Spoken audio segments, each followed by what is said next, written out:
في هذا العيد ان شاء الله راكم راح يستهناو من المشكل تاع الشرك العريان كي ديروا لداخل لافارس بالكوكب ويجيكم يابسه ولا تيبس من بعدك تطول. راح نشارك معكم افضل طريقه تاع حشو مع واحد لاباط بزاف هايله. السلام عليكم، انا امين وهذه الحلقه الثامنه من سلسله حلويات تقليديه بالكوكب. تبعوا معايا. والحوالي 12 حبه تاع شرك العريان نسحقوا هذه المقادير. بالنسبه للعجينه درت 250 غرام تاع الفرينه معها 60 غرام تاع السكر الناعم، قرصه تاع الملح، نصف ملعقه صغيره تاع لافاني، شويه برك تاع مسحوق ماء الزهر اللي اختياري ماشي لازم. نخلط مليح هذوك النواشف ونغربلهم.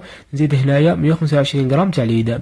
درت انا هنا ميلونج ما بين السمن طري مع مارغرين طريه، بسستهم مليح. من بعد هنا نجيب حبه تاع البيض نخلطوها وندوب منها نص برك لانه الكميه درت صغيره كما شفتوا.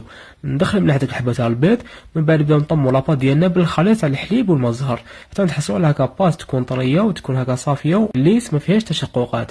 نغطوها نخلوها تريح حوالي نصف ساعه برك تكفي. وبالنسبه للافارس كيف راح نديركم مقادير غير صغيره. في اي حاجه تكون ثقيله درت هنايا 60 غرام تاع خليط ما بين الماء والمزهر، زدت عليهم حوالي 40 غرام تاع السكر العادي يعني سكر كريستاليزي مع نصف ملعقه صغيره تاع المارغرين. خلطهم مليح حتى داك السكر تاعنا يذوب تماما وداك الميلونج يسخن شويه بلا ما يتبخر يعني بلا ما ينقص السعه تاعو. نفرغ عليه حوالي 120 غرام تاع الكاوكاو اللي يكون محمص بلا ما يدي يعني لون بزاف، محمص يعني تحميره خفيفه برك ومرحي.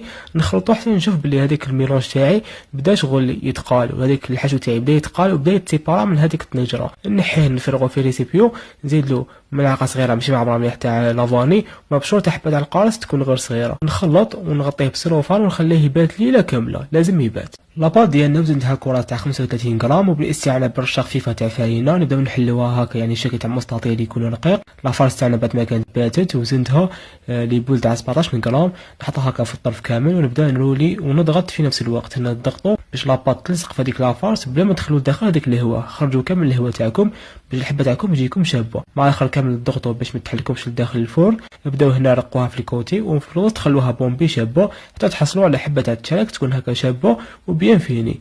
ونعاود نولون هذيك نص حبه تاع البيض اللي كتبقات لنا زدت لها شويه تاع لافاني وخلطتها.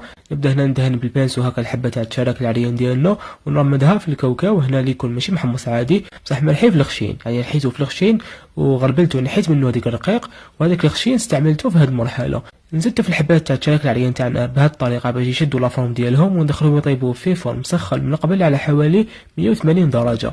بعد ما يطيب من تحت يدي تحميره شابه نهبطوا السنيوال تحت كامل وزيدوا نشعلوهم من الفوق باش يدوا تحميره شابه باش يجينا هكا بيان دوري. وراكم رايحين تحصلوا على ابن تشارك العريان بواحد لاباطين بسه واحد لافارس طريه ومعسله وبالكوكب وبنان بزاف. وهذه كانت الحلقه الثامنه من سلسله حلويات تقليديه بالكوكب. اقترحوا لي واش نديروا في الحلقه التاسعه. السلام عليكم.